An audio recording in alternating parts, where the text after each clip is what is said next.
দর্শক, আজ কথা বলবো এমন একটি দেশ, যেই দেশটি সদ্য সেনজেনভুক্ত হয়েছে এবং মার্চ মাসের 29 তারিখে আনুষ্ঠানিকভাবে মর্যাদা লাভ করেছে। যেই দেশে রয়েছে প্রচুর পরিমাণে বিভিন্ন পেশাদারিত্বের কাজের সুযোগ। দেশটির নাম বুলগেরিয়া।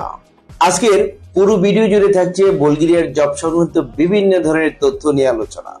যারা বুলগেরিয়া যাবেন, এই ভিডিওতে একটি লাইক দিয়ে ভিডিওটি দেখতে থাকুন এবং আমাদের সঙ্গেই থাকুন।